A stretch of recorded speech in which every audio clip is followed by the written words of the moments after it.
رغم المصاعب والمتاعب والضنائب. Kan nyaman ya kalau memimpin kita seorang alim, kita mau tanya hukum bisa, rumahnya selalu dibuka, sambut orang, dia isi pengajian di sana sini, nggak sulit ketemu sama dia. Ali bin Abi Thalib itu teman-teman waktu jadi khalifah, itu dia setiap hari, tiap hari kalau habis mandi segala pagi keluar ke pasar Madinah. Kalau dia pindah di Kufah, dia pergi ke Kufah, di pasar Kufah. Apa yang Ali kerjakan teman-teman sekalian? Dia lihat ada muslim lagi mau angkat barang di untanya, dibantu sama Ali. Khalifah ngangkat barangnya, bantu. Ada yang kudanya tidak mau, lagi rewel, didekati sama Ali, dielus-elus supaya bisa dipakai. Begitu. Akhirnya orang ketemu sama Ali, ketemu sama Utsman, ketemu sama Umar, nggak dianggap sebuah yang istimewa. Kayak kita sekarang, kalau kita dekat saja, auranya pemimpin luar biasa. Gitu. Susah ketemu gitu. Sama dulu nggak ada itu, sama sekali nggak ada. Semua oke-oke saja, karena mereka jalan sama-sama. Sampai Umar bin Khattab mengatakan syarat jadi gubernur di zaman Umar. Umar mengatakan, kalau teman-teman yang sempat ikut pengajian saya kemarin tabligh akbar masalah Umair bin Sa'ad radhiyallahu anhu, sahabat Nabi, salah satu sahabat Nabi yang mulia, dan juga ini adalah gubernur terbaiknya Umar. Kata Umar, saya mau tunjuk Hims. Hims ini salah satu wilayah di negeri Syam, masyarakatnya rewel. Setiap Umar kirim satu orang, ya Amir Mu'minin gak baik nih, ganti. Sama Umar dicopot lagi.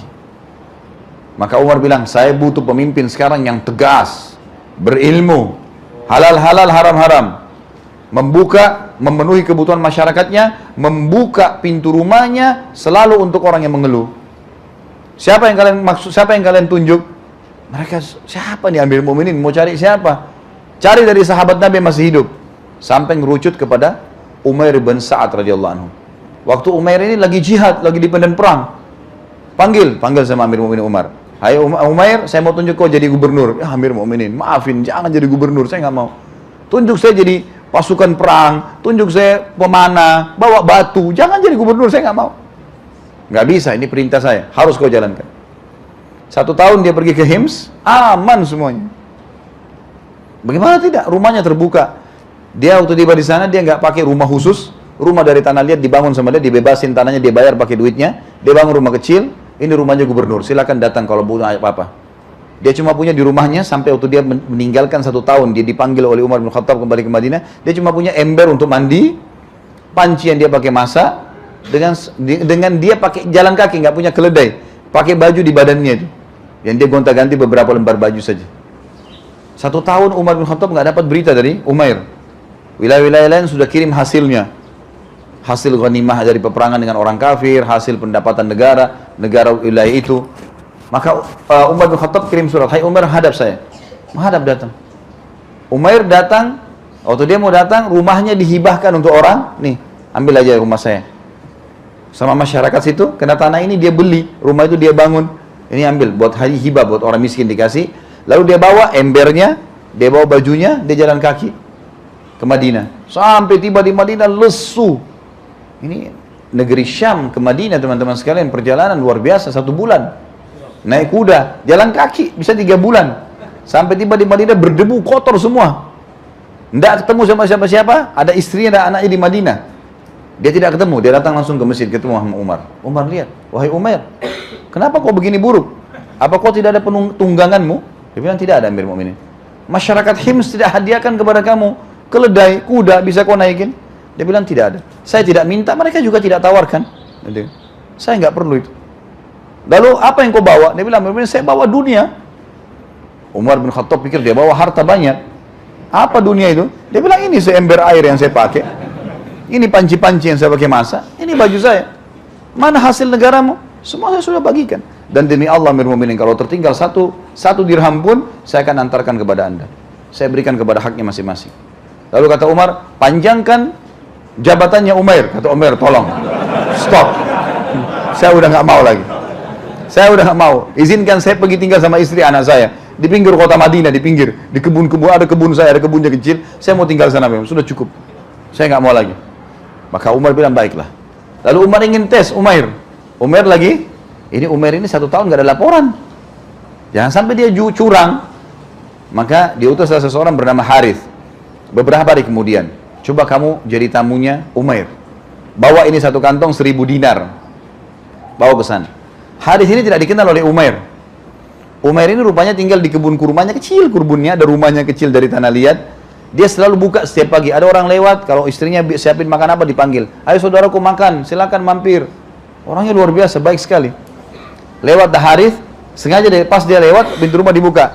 Umair bilang, hai saudaraku mampirlah. Harith memang mau datang jadi tamu. Ya, saya mampirlah.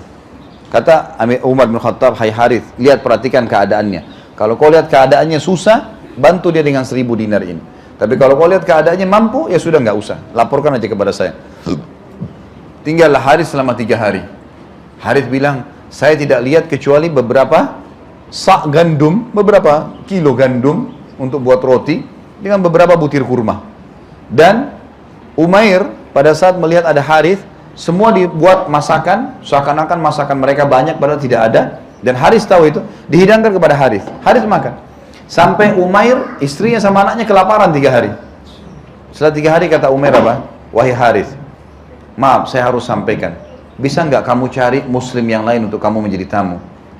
Saya sudah kehabisan makanan, nggak bisa biaya hidupmu. Kata Harith, saya utusan Amir Mukminin dan dia menyuruh saya berikan 1000 dinar ini. Kata Umair, saya nggak butuh, bawa kembali. Saya nggak butuh itu.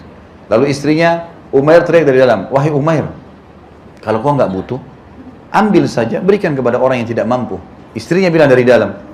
Kata Umair, saya nggak punya kain atau tempat wadah untuk menampung. 1000 dinar banyak. Lalu istrinya lemparin sebuah kain tua dari dalam, ditaruh, lalu ditaruhlah 1000 dinar. Lalu kemudian tidak nunggu, pada saat itu dia jalan, dia keliling di sekitar kebunnya orang miskin, dibagiin semua, nggak tak 1 dinar pun dan 1 dinar pun ditinggalkan. Harith lihat tuh, Harith kembali. Kata Umar, bagaimana kau lihat? Ya Amir Mukminin, nggak ada orang kayak manusia ini. Dia kelaparan sama istri anaknya dan saya dikasih makan. Saya kasih 1000 dinar, nggak dipakai sama dia. Dibagi-bagiin orang miskin dan sepakat suami istri. Istri juga begitu. Nah, ini istri yang luar biasa nih. Kalau sekarang kan, sebentar. Buat saya mana? Sisipin dulu buat istri gitu kan. Beli mobil, beli perhiasan, ini nggak ada. Ayo Umair, bagi. Kasih kepada orang yang tidak berhak, orang yang berhak. Maka luar biasa, sampainya Umar memberikan julukan Umair, orang yang jarang, tidak ada lagi. Seperti itu teman-teman sekalian. Jadi luar biasa memang, mereka tahu itu tanggung jawab. Nah ini ideal. Dan ini hanya bisa muncul dari para figur ulama ini. Gak bisa orang awam bisa begini perilakunya nih. Susah. Orang yang sudah mengenal Allah. Karena Allah mengatakan, innama yakhshallah min ibadil ulama. Orang yang paling takut dan tunduk sama Allah adalah para ulama itu. Mereka paling takut itu karena mereka faham. Baca dalilnya, tahu, renungi. Dia belajar, hidupnya dihabiskan untuk ilmu. Maka dia tahu itu, dia takut, dia nggak berani.